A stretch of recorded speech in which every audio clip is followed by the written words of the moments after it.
एक छोटी बच्ची की कब्र पर रोजाना एक बिल्ली आकर रोती और लात मारती, मगर कोई भी इसके पीछे का राज अभी तक जान नहीं सका था। एक दिन पुलिस वाले की नजर जब इस नजारे पर पड़ी तो वो बहुत हैरान हुआ। जब बिल्ली कब्र पर पंजे मार कर चली गई तो पुलिस वाले ने कब्र खोदने का आदेश दे दिया। लेकिन जैसे ही कब्र खोली गई, सबके पैरों तले से जमीन खिसक गई, क्योंकि उसमें मुझे पुलिस में नौकरी करते हुए 3 साल हो चुके थे। लेकिन इन 3 सालों में मैंने कभी भी ऐसा अजीबोगरीब किस्सा नहीं सुना था। पिछले कुछ दिनों से मैं लगातार लोगों की शिकायतें सुन रहा था कि एक बिल्ली है जो एक बच्ची की कब्र पर जाकर जोर जोर से रोती और लात मारती है। गांव वालों का मानना था कि जैसे वो बच्ची अभी भी जिंदा है। उनकी ये बातें सुनकर मुझे उनके अंधविश्वास पर बहुत गुस्सा आता था, क्योंकि ऐसा संभव ही नहीं था। लेकिन ये एक गांव था जहां के लोग अधिक पढ़े लिखे नहीं थे, इसलिए उनसे इस तरह की बातें सुनना कोई बड़ी बात नहीं थी। आज भी मैं लापता लोगों के मामलों को देख रहा था कि अचानक एक औरत बदहवास हालत में पुलिस स्टेशन में दाखिल हुई। वो जोर जोर से रो रही थी। उसकी आंखें सूज चुकी थी और उसके शरीर पर जगह जगह जख्मों के निशान थे। उसकी हालत देखकर मुझे महसूस हुआ कि जरूर इसके साथ कुछ गलत हुआ है। मैंने बाकी फाइलें एक तरफ रख दी और उसका ध्यान पूर्वक निरीक्षण करने लगा। उस औरत के पीछे ही एक दूसरी औरत भागती हुई आई और मुझसे हाथ जोड़कर बोली, सरकार, हम आपसे माफी चाहते हैं। दरअसल ये औरत मानसिक रोगी है और बिना वजह लोगों के घरों में घुसकर उन्हें परेशान करती है। हमें अंदाजा नहीं था कि ये आज पुलिस स्टेशन में भी आ जाएगी। वो औरत बार बार माफी मांग रही थी और उस पहली औरत को घसीटते हुए बाहर ले जाने की कोशिश कर रही थी। लेकिन मुझे ऐसा लग रहा था कि वो औरत, जिसे सब मानसिक बीमार कह रहे थे, मुझसे कुछ कहना चाहती थी। वो बहुत परेशान नजर आ रही थी, इसलिए मैंने उसे रोक लिया और उस दूसरी औरत से कहा, तुम बाहर जाओ, मैं इससे कुछ बात करना चाहता हूँ। पहले तो दूसरी औरत परेशान हो गई, क्योंकि वो वहां से जाना नहीं चाहती थी। लेकिन जब मैंने उसे गुस्से में घूरा तो वो बिना कुछ कहे बाहर निकल गई। मैंने बाकी पुलिस वालों को भी कमरे से बाहर जाने के लिए कहा। उनमें से कुछ कांस्टेबल मुस्कुराते हुए मुझे देख रहे थे। मुझे उनकी सोच और नीयत पर गुस्सा आ रहा था, क्योंकि मैं समझ रहा था कि वे मेरे बारे में क्या सोच रहे हैं। लेकिन फिलहाल मेरा ध्यान सिर्फ उस औरत पर था। मैंने उस औरत को सामने बैठने को कहा।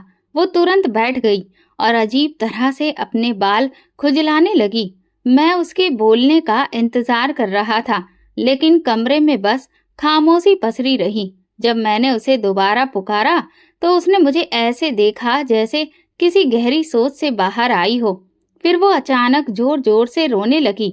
उसे इस तरह रोते देखकर मैं परेशान हो गया, क्योंकि मुझे डर था कि कहीं बाहर मौजूद पुलिस वाले मुझे गलत ना समझने लगे। बड़ी मुश्किल से मैंने उसे चुप कराया और पूछा, तुम यहाँ क्यों आई हो? अब मुझे भी लगने लगा था कि शायद वो सच में मानसिक रूप से बीमार है और मैं इस तरह के सवाल करके अपनी खुद बेवकूफी कर रहा हूँ। कुछ देर बाद उसने कांपते हाथों से एक कपड़े का टुकड़ा मेरी ओर बढ़ाया और फूट फूट कर रोते हुए बोली, मेरी बेटी जिंदा है, भगवान के लिए मेरी बेटी को बचा लो। वो कब्र के अंदर रो रही है। रात को भी वो मेरे सपने में आई थी और मुझसे कह रही थी, माँ, मुझे वहां से निकालो। लेकिन कोई भी मेरी बात का यकीन नहीं कर रहा। मैं सबको ये कह कह कर थक चुकी हूँ, लेकिन सब मुझे पागल समझते हैं। ये कहकर वो दोबारा जोर जोर से रोने लगी। उसकी बातें सुनकर मैं हैरान भी था और गुस्सा भी आ रहा था। मुझे लगने लगा कि सच में मैं एक मानसिक रोगी औरत से बात करके बेवकूफी कर रहा हूँ। इसलिए मैंने उसे सांत्वना दी और कहा, तुम चिंता मत करो, मैं तुम्हारी बेटी को ढूंढ निकालूंगा। इसके बाद मैंने बाकी लोगों को अंदर बुलाया और उस औरत को बाहर भेज दिया। मैं अभी उसी औरत के बारे में सोच ही रहा था कि तभी कांस्टेबल वर्मा तेजी से मेरे पास आया और बोला, साहब आप मेरी बात माने या ना माने, लेकिन मुझे लगता है कि ये मामला कुछ और ही है। पहले मुझे भी लगता था कि लोग झूठ बोल रहे हैं और बिना सिर पैर की बातें कर रहे हैं, लेकिन जब से मैं खुद उस बच्ची की कब्र से होकर आया हूँ, तब से मेरी सोच बदल गई है। वहां सच में वो बिल्ली रोज जाकर लात मारती है। मैंने उसे देखा है। वो काफी देर तक वहां खड़ी रहती है और रोती भी है। कुछ लोगों का कहना है कि उसने कब्र खोदने की भी कोशिश की है। शायद वो उस बच्ची को वहां से निकालना चाहती है। कांस्टेबल की बातें सुनकर मुझे गुस्सा आ गया। मैंने कहा, बस करो वर्मा, तुम इस तरह की बेवकूफी भरी बातों पर विश्वास कैसे कर सकते हो? तुम्हें पता है, उस बच्ची को मरे हुए काफी वक्त हो चुका है। लोगों ने उसे कब का दफना दिया है। फिर ये कैसे हो सकता है कि वो बच्ची अब भी जिंदा हो? मान भी लिया जाए कि वो जिंदा थी, तो भी दफनाने के बाद कोई इंसान कितनी देर तक सांस ले सकता है? वो एक छोटी बच्ची थी। अंधेरे और डर की वजह से उसकी सांसें तो खुद ब खुद बंद हो जाती। मैं कांस्टेबल वर्मा को समझा रहा था, लेकिन वो अजीब नजरों से मुझे घूरे जा रहा था। ऐसा लग रहा था कि उसने मेरी बात सुनी ही नहीं। ये देखकर मुझे गुस्सा आने लगा। मैंने उसे गुस्से से पुकारा और कहा, अब तुम मुझे ये मत बताना कि तुम भी गांव वालों की तरह अंधविश्वास पर यकीन करने लगे हो। उसने गहरी सांस ली और कहा, साहब आप मेरी बात सुनने के लिए तैयार ही नहीं हैं। मुझे लगता है कि आप कुछ ज्यादा ही पढ़े लिखे हैं, जिसकी वजह से आपका इस तरह की बातों पर भरोसा उठ गया है। उसकी बात सुनकर मेरा गुस्सा और बढ़ गया। वो मेरी ढिलाई का नाजायज फायदा उठा रहा था और उल्टा मुझ पर ही बातें बना रहा था। मैंने उसे सख्ती से मना किया और कहा, अब दोबारा मेरे सामने इस तरह की फालतू बातें मत करना। जहां तक मेरे पढ़े लिखे होने का सवाल है, तो उसके लिए मैं अपने माँ बाप और भगवान का बहुत शुक्रगुजार हूँ, जिन्होंने मुझे इतनी बुद्धि दी है कि मैं अंदाजा लगा सकूं कि अंधविश्वास और सच्चाई में जमीन आसमान का फर्क होता है। मेरी बात सुनकर वो खामोशी से गर्दन झुकाकर उसी वक्त कमरे से बाहर निकल गया, जबकि मैं दोबारा फाइल देखने लगा जो गुमशुदा लोगों के मामलों से जुड़ी थी। ये केस पहले ही बहुत ज्यादा पेचीदा होता जा रहा था और अब इस बिल्ली वाले केस ने पूरे गांव में हलचल मचा दी थी। मैं ज्यादा देर तक फाइल पर ध्यान नहीं दे पाया, क्योंकि मेरे जहन में सिर्फ और सिर्फ वही बिल्ली गूंज रही थी। मैं खुद देखना चाहता था कि आखिर ऐसा क्या है जिसने सारे गांव वालों को पागल बना दिया है और उनकी सोचने समझने की शक्ति को पूरी तरह से खत्म कर दिया है। ये सब देखने के लिए मैंने शाम के वक्त गांव में एक चक्कर लगाने का फैसला किया, क्योंकि मैं सबसे पहले गांव के लोगों से जाकर पूछना और सुनना चाहता था कि वे इस अफवाह के बारे में क्या सोचते हैं और क्या कहते हैं। मैं ये भी तसल्ली कर लेना चाहता था कि ये बिल्ली वाला किस्सा वाकई गांव के हर आदमी की जुबान पर चढ़ा हुआ है या फिर बस कुछ ही लोग हैं जिन्होंने मिलकर इस अफवाह को हवा दी है। इसके अलावा मैं उस लड़की के माँ बाप से भी मिलना चाहता था जिसकी कब्र पर रोज वो बिल्ली आती थी। इस बिल्ली का इन सब चीजों से क्या रिश्ता था, मैं इस बारे में भी जानना चाहता था। शाम के वक्त जब मैंने वर्मा से इस बारे में बात की तो वो उत्साहित हो गया और कहने लगा, मुझे अपने साहब पर पूरा यकीन था कि आप हमारी बात पर भरोसा करेंगे। मेरे मन में तो आया कि मैं उसे कहूँ कि ये सब कुछ मैं तुम्हारी बात मानकर नहीं कर रहा, बल्कि मैं खुद ही सच्चाई को जानना चाहता हूँ। लेकिन ये कहकर मैं उसका दिल नहीं तोड़ना चाहता था। इसी वजह से मैंने ये बात अपने अंदर ही दबा दी और फिर शाम को हम लोग गांव का चक्कर लगाने के लिए निकल पड़े। ये गांव बहुत बड़ा था, इसकी आबादी बहुत ज्यादा थी, लेकिन साथ ही गरीबी भी हद से ज्यादा थी। इसी वजह से यहाँ के लोग पढ़ाई लिखाई को अधिक महत्व नहीं देते थे, क्योंकि उनका मानना था कि पढ़ लिख कर भला करना ही क्या है। इसीलिए वे पढ़ाई पर पैसा बर्बाद नहीं करना चाहते थे। मैं कुछ दूर चलकर एक गली में दाखिल हुआ ही था कि तभी मुझे एक औरत की आवाज सुनाई दी। जो मिर्च मसाला लगाकर दूसरी औरत से बात कर रही थी। अरे तुम्हें पता है, रात के वक्त वो बिल्ली फिर से उस लड़की की कब्र पर गई थी और उसने कब्र को आधा खोद भी डाला था। लेकिन तभी वहां कुछ आदमी पहुंच गए जिन्होंने उस बिल्ली को वहां से भगा दिया, वरना पता नहीं कब्र के अंदर से क्या निकल आता। दूसरी औरत ने उत्सुकता से पूछा, सच में? फिर क्या हुआ? पहली औरत बोली, मुझे तो लग रहा है कि अगर हमने उस लड़की की मदद नहीं की तो हम पर भी भगवान का कहर टूटेगा। अरे मैंने तो अपने पति से कह दिया कि बाकी सबको छोड़ो, तुम ही जाकर वो कब्र खोद दो। लेकिन मेरे पति ने मेरी बात नहीं मानी और कहने लगा कि अगर पुलिस को इस बारे में पता चल गया तो वे हम लोगों को पकड़कर ले जाएंगे। बस इन कमबख्त पुलिस वालों की वजह से ही हम लोग चुप हैं, वरना हम तो पता लगाकर ही रहते कि आखिर ये पूरा मामला क्या है। इससे पहले कि वो आगे और कुछ कहती, मैं खुद ही उसके पास चला गया, क्योंकि मैं उसके दिमाग में भरे अंधविश्वास को निकालना चाहता था। मैंने उस औरत से पूछा, क्या तुमने अपनी आंखों से उस बिल्ली को कब्र खोदते हुए देखा है? मेरी बात सुनकर उसने तेजी से गर्दन हिला दी और इनकार कर दिया। मैंने कहा, तो फिर तुम इतने यकीन से कैसे कह सकती हो कि ये सब सच है? मेरी बात सुनकर वो बिल्कुल खामोश हो गई। इससे पहले कि मैं वहां से जाता, उसने मुझे दोबारा पुकारा और कहने लगी, गांव में सब लोग इस बारे में बातें कर रहे हैं। सबको लग रहा है कि ये कोई बहुत बड़ा चमत्कार होने जा रहा है। उसकी बात सुनकर मैंने तेजी से सिर हिलाया और सोचा, ठीक ही कहते हैं कि गंवार इंसान से बहस करके आदमी अपनी ही बेइज्जती करवा लेता है। इसी वजह से मैंने उससे और कोई बहस नहीं की। मुझे अंदाजा हो गया था कि ये लोग सिर्फ बातों से नहीं समझेंगे, बल्कि इन्हें सच्चाई सामने लाकर दिखानी होगी। इसके बाद मैं गांव के बाकी लोगों से मिलने चला गया, लेकिन बाकी लोगों से भी मुझे वही जवाब मिला जो पहली औरत ने दिया था। ये बहुत बड़ा चमत्कार है, आप बस हमारी बात का भरोसा करके देखिए। सिर्फ एक बार हमारे साथ कब्र पर चलिए, फिर आपको खुद ही यकीन हो जाएगा कि हम जो कह रहे हैं वो सच है। सबसे आखिर में गांव के जमींदार के पास गया मैं, लेकिन वहां भी मुझे यही सब कुछ सुनने को मिला, बल्कि उसने इसके अलावा और भी बहुत सारी बातें कही जिससे मुझे और ज्यादा हैरानी होने लगी। जमींदार पढ़ा लिखा आदमी था, फिर भी वो इस तरह की बातें कर रहा था जिससे मुझे और भी ज्यादा आश्चर्य हो रहा था। उसने मुझसे कहा, साहब, क्या जरूरी है कि वो बच्ची कब्र के अंदर मर चुकी हो? क्या पता वो जिंदा हो, और अगर नहीं भी तो क्या पता वहां कोई और ही राज छिपा हो। शायद वो बिल्ली वहां किसी चीज को ढूंढ रही हो। उसकी बातों से मुझे भी लगने लगा कि इस मामले को सिर्फ अफवाह मानकर नजरअंदाज करना सही नहीं होगा। शायद उस कब्र में कुछ और ही राज दफन था।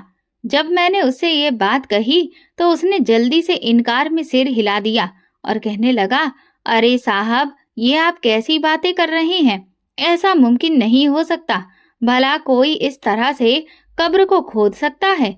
ये तो गांव के कानून के खिलाफ हो जाएगा और मैं भी खुद ऐसा नहीं होने दूंगा। मैंने देखा कि जमींदार अचानक से बहुत ज्यादा परेशान हो गया था। सिर्फ यही एक बात थी जो गांव वालों के नियमों के खिलाफ थी। ये बात वो जमींदार कह रहा था, जबकि मैंने तो सुना था कि गांव वाले खुद कब्र खोदने की बात कर रहे थे। लेकिन जमींदार ही एकमात्र ऐसा व्यक्ति था जो गांव वालों के कंधे पर बंदूक रखकर चला रहा था और कब्र खोदने से मना कर रहा था। मैंने उसकी बातों को ज्यादा तवज्जो नहीं दी, क्योंकि मुझे वही करना था जो मुझे सही लगता। मैं बस उन्हें इसलिए बोलने का मौका दे रहा था ताकि मैं ये जान सकूं कि वे कितनी दूर तक सोच सकते हैं और उनके दिमाग के घोड़े कितनी तेज दौड़ सकते हैं। लेकिन उनसे बात करके मुझे अंदाजा हुआ कि उनकी सोच बेहद पिछड़ी हुई थी। उनमें से ज्यादातर लोग ऐसे थे जिन्होंने वो मंजर अपनी आंखों से देखा भी नहीं था। इसके बावजूद वे इन सारी बातों पर आंख मूंद कर यकीन कर रहे थे। अब ये मामला और भी ज्यादा पेचीदा होता चला जा रहा था। काफी देर तक मैं जमींदार के साथ बैठा रहा और बातें करता रहा। वो काफी बेचैन लग रहा था। वो बार बार अपनी बातें बदल रहा था। हर थोड़ी देर के बाद वो यही कहता, मैं आपको उस कब्र को खोदने की इजाजत बिल्कुल भी नहीं दे सकता। अगर आपने ऐसा कुछ भी करने की कोशिश की तो मुझे बड़े अफसरों तक ये बात पहुंचानी ही होगी। ये सुनकर मैं मुस्कुरा दिया और फिर उसे तसल्ली देने लगा। जमींदार जी, आप बिल्कुल भी चिंता मत करिए, ऐसा कुछ भी नहीं होगा। मैं तो सिर्फ आपसे एक राय लेने के लिए आया था। पुलिस में काम करते हुए मुझे भी कई साल हो चुके थे, इसलिए मैं किसी भी इंसान को देखकर अंदाजा लगा सकता था कि उसके मन में क्या चल रहा है। जमींदार की हरकतें और उसके शब्द मुझे उस पर शक करने के लिए मजबूर कर रहे थे। अंदर से एक अजीब सी फीलिंग आ रही थी कि जरूर कुछ गड़बड़ है। उससे बात करने के बाद मैं वहां से उठा और उस लड़की के घर की तरफ चल पड़ा जिसे कब्र में दफनाया गया था। लड़की की मां आंगन में बैठी उसकी तस्वीर को सीने से लगाए लगातार रोए जा रही थी। जैसे ही मैं घर के अंदर दाखिल हुआ, मुझे देखकर वो कुछ पलों के लिए खामोश हो गई। फिर तेजी से भागती हुई मेरे पास आई और मेरे कदमों में गिरकर कहने लगी, साहब, हमारी मदद करिए। मैं आपके सामने हाथ जोड़ती हूँ। मेरी मासूम बच्ची अभी जिंदा है। मेरी बच्ची को आप वापस ले आइए। उस औरत की बात सुनकर मुझे बहुत दुख हुआ। उसे इस तरह रोते हुए देखकर मेरी भी आंखों में आंसू आ गए थे, लेकिन मैं उसके सामने रोकर उसे और ज्यादा मायूस नहीं कर सकता था। मैंने उसे धीरे से उठाया और तसल्ली दी, तुम बिल्कुल भी फिक्र मत करो, मैं सब कुछ संभाल लूंगा।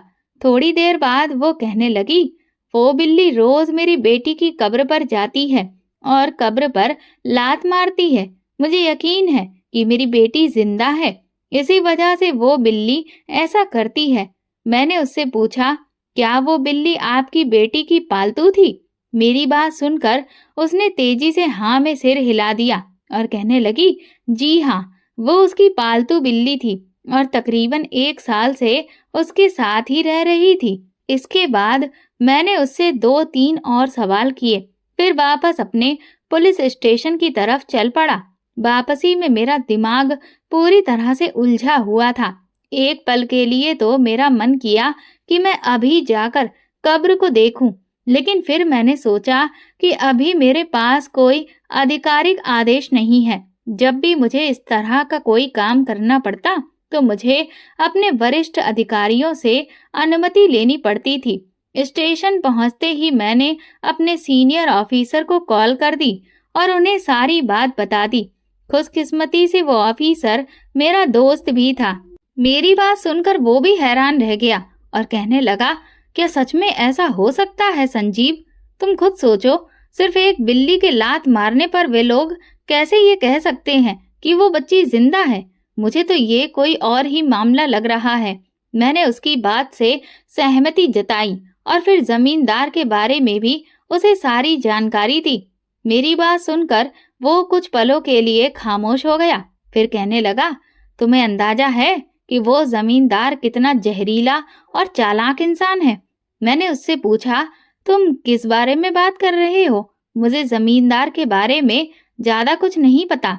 मैं तो उसे आज ही मिला हूँ। फिर उसने मुझे बताया कि जमींदार एक बहुत बड़ा अपराधी है और इस देश के बड़े गद्दारों में उसका नाम शामिल है। वो कई गैर कानूनी काम करता है जिन पर उसकी तगड़ी पकड़ है। पुलिस भी उस पर नजर रखे हुए है और उसके खिलाफ सबूत इकट्ठा करने में लगी हुई है। जमींदार के बारे में ये जानकारी मेरे लिए नई थी। मैं उसके बारे में ऐसा कुछ भी नहीं जानता था। मेरी नजरों के सामने जमींदार का परेशान चेहरा घूमने लगा। जब मैंने उससे कब्र खोदने की बात कही थी तो वो कितनी तेजी से इनकार करने लगा था। हालांकि मैंने अभी अपने दोस्त से इस बारे में और ज्यादा चर्चा नहीं की। मैंने बस इतना कहा, तुम मुझे बस एक परमिशन लेटर दे दो ताकि मैं कल जाकर अपना काम शुरू कर सकूं। उसने मुझे तसल्ली दी और कहा, तुम बिल्कुल भी चिंता मत करो, मैं सब संभाल लूंगा। जो तुम्हें सही लगे तुम वही करो। अपने दोस्त की बातें सुनकर मुझे काफी हद तक तसल्ली हो गई थी। मैंने वर्मा को हुक्म दिया कि कब्र खोदने के लिए सारे इंतजाम कर लिए जाएं। मेरी बात सुनकर पहले तो वो हैरान रह गया और फिर किसी को कॉल मिलाने लगा।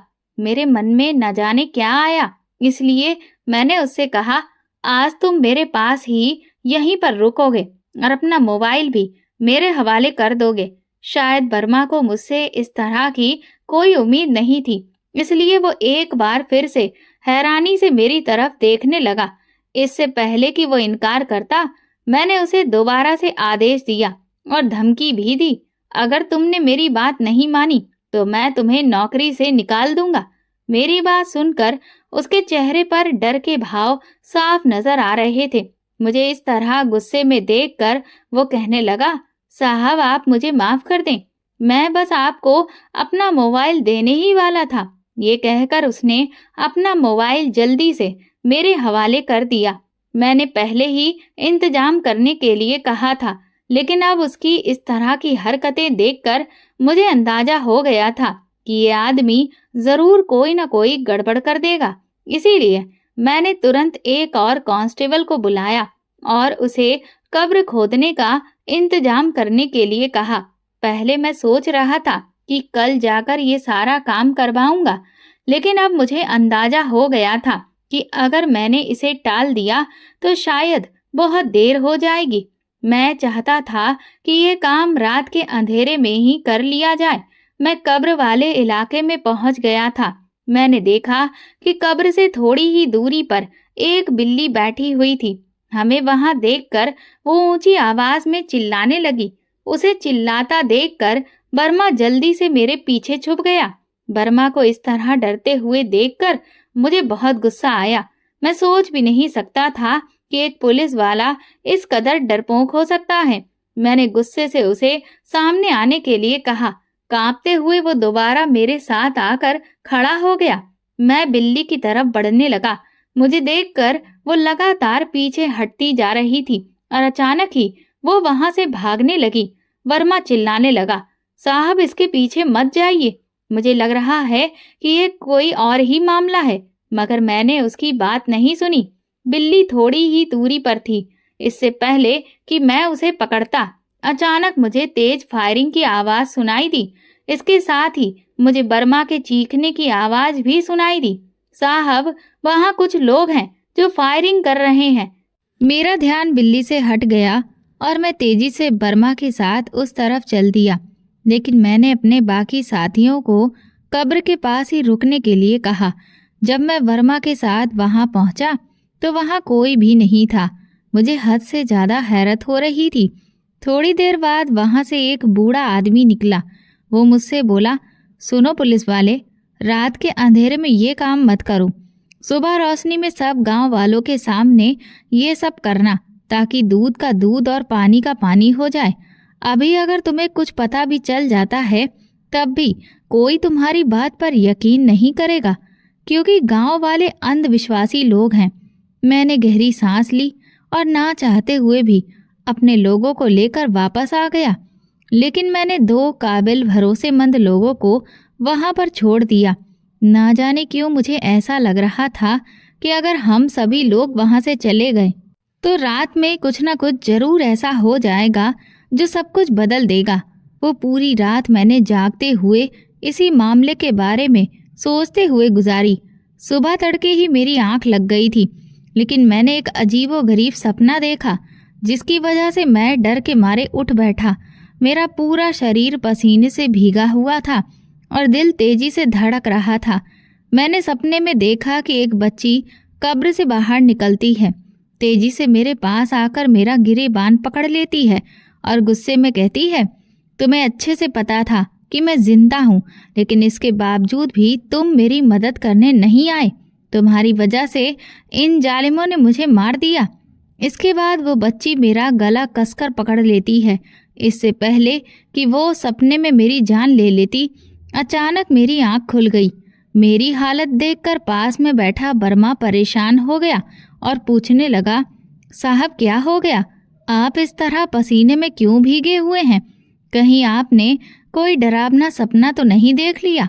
उसकी बात सुनकर मैंने सिर हिलाया और कहा, हाँ, सच में मैंने अभी एक बहुत ही डरावना सपना देखा था। अब मेरा दिल बेचैन हो गया था कि मैं किसी भी तरह कब्र के पास पहुंचूं और उसे खुदबा कर देखूं। करीब 1 घंटे के बाद मैं फिर से उस जगह पर वापस पहुंच गया। मैंने देखा कि मेरे लोग अभी भी वहीं पर खड़े थे। उनकी हालत बहुत बुरी लग रही थी। यकीनन रात भर पहरा देते देते वे लोग बहुत ज़्यादा थक चुके थे। मैंने उन्हें आदेश दिया, अब तुम लोग अपने घर जाकर आराम करो, लेकिन वे अभी भी जाने के लिए तैयार नहीं थे। उन्होंने कहा, जब तक हम इस केस को पूरी तरह से सुलझा नहीं लेते तब तक हम यहाँ से कहीं भी नहीं जाएंगे। मैंने भी उनसे ज़्यादा जिद नहीं की क्योंकि मुझे अभी भारी पुलिस फोर्स की ज़रूरत थी। मैंने अपने आदमियों को आदेश दिया, इस कब्र को खोदना शुरू कर दो। जैसे ही उन्होंने थोड़ी सी मिट्टी हटाई तभी वहाँ ज़मींदार आ गया। वो गुस्से में चिल्लाया, सुनो पुलिस वाले, अभी और इसी वक्त रुक जाओ, वरना मुझसे बुरा कोई नहीं होगा। उसकी ये बात सुनकर मैं मुस्कुराने लगा और जवाब दिया, तुम्हें जिससे भी मेरी शिकायत करनी है जाकर कर दो, लेकिन अब तो मैं ये कब्र खोद कर ही रहूँगा और पता लगा कर रहूँगा कि इसमें आखिर ऐसा क्या है। तभी मैंने देखा कि जैसे ही थोड़ी सी मिट्टी हटाई गई वहाँ से कुछ मांस के टुकड़े बाहर निकलने लगे। जैसे ही वे टुकड़े बाहर आए, बिल्ली तेजी से भागती हुई आई और उन टुकड़ों पर टूट पड़ी। ये देखकर मुझे अंदाजा हो गया कि बिल्ली किसी और वजह से नहीं बल्कि यहाँ पड़े इन मांस के टुकड़ों की वजह से ही बार बार आ रही थी। लेकिन सवाल ये था कि ये टुकड़े यहाँ पर कौन रख कर गया था। अब एक और बात थी जो मुझे परेशान करने में लगी हुई थी। मैंने अपने साथियों से कहा कि वे कब्र खोदना जारी रखें। थोड़ी देर बाद जब कब्र और ज़्यादा खुद गई तो देखा कि वहाँ तो सब कुछ बिल्कुल सामान्य था। ऐसा महसूस हो रहा था कि जैसे वहाँ कभी किसी को दफनाया ही नहीं गया हो। मैंने वहाँ से थोड़ी सी मिट्टी हटाई और उसे टेस्ट के लिए भेज दिया। करीब 1 दिन बाद जो रिपोर्ट आई उसे देखकर यह अंदाजा हुआ कि असल में उस कब्र में तो कभी किसी को दफनाया ही नहीं गया था। मुझे समझ में नहीं आ रहा था कि इस कब्र और उस लड़की की ये क्या कहानी थी। जब मैंने उस लड़की की अंतिम विदाई के बारे में पूछा तब मुझे पता चला कि उस बच्ची को तो वो ज़मींदार ही अंतिम विदाई देने के लिए ले गया था, क्योंकि वो एक विधवा औरत की इकलौती बेटी थी। वो विधवा औरत अपनी बेटी के लिए अंतिम संस्कार का सामान नहीं जुटा पा रही थी। फिर मुझे ये भी पता चला कि उस बच्ची को वहाँ लाने वाला भी ज़मींदार ही था। ज़मींदार ने ही सबको ये बताया था कि वो बच्ची उसे जंगल में मरी हुई मिली थी। ये बात बहुत लंबे समय से छुपी हुई थी और मुझे भी इसके बारे में कुछ नहीं पता था। दरअसल ये मामला आज से 2 महीने पहले का था और मैं 1 महीना पहले ही इस गांव में पोस्टिंग पर आया था। गांव में बच्चे लगातार गुमशुदा हो रहे थे। मुझे ज़मींदार पर शक होने लगा। उस समय तो मैंने उससे माफ़ी मांग ली और कहा, मैं दिल से शर्मिंदा हूँ कि मैंने आपकी बात पर भरोसा नहीं किया। लेकिन उस वक्त मैंने उसे कुछ भी नहीं बताया और चुपचाप उसकी हरकतों पर नज़र रखने लगा। मैंने अपने साथ काम करने वाले बाकी जूनियर पुलिस वालों से कह दिया था कि वे ज़मींदार के हर आने जाने और उसकी हर एक हरकत पर नज़र रखें। इधर मैं इस तरह से बर्ताव करने लगा जैसे मैं एक बेपरवाह पुलिस वाला हूँ और मुझे गांव के किसी भी मामले में कोई दिलचस्पी नहीं है। कुछ समय बीता तभी एक लड़की की गुमशुदगी का मामला मेरी नज़र में आया। मैंने सबको ये दिखाया कि मुझे इसमें कोई दिलचस्पी नहीं है, लेकिन अंदर ही अंदर मैं इस मामले पर काम कर रहा था। इसके कुछ दिनों बाद फिर से एक और लड़की की गुमशुदगी की खबर आई। अब मुझे पूरी सच्चाई का पता चल चुका था। मैंने अपने सारे मुखबिर गांव में और गांव के आसपास के जंगल में फैला दिए थे। मेरे एक मुखबिर ने ज़मींदार को एक लड़की के साथ जंगल की ओर तेजी से जाते हुए देखा था। थोड़ी ही देर बाद ज़मींदार ने उस लड़की को एक आदमी के हवाले कर दिया।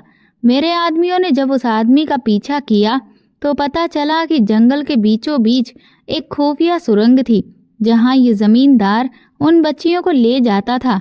बहुत जल्द वो उन्हें दूसरे देश में बेचने वाला था। उन्हीं बच्चियों में से एक वही लड़की थी जिसकी कब्र पर लोगों ने अफवाह फैला दी थी कि वहां रोज एक बिल्ली जाकर लात मारती है। गांव वालों का मानना था कि इसका मतलब ये है कि वो बच्ची जिंदा है। असल कहानी ये थी कि वो बच्ची वाकई में जिंदा थी, लेकिन हालात कुछ और थे। वो बच्ची कब्र के अंदर नहीं बल्कि एक खुफिया जगह पर थी।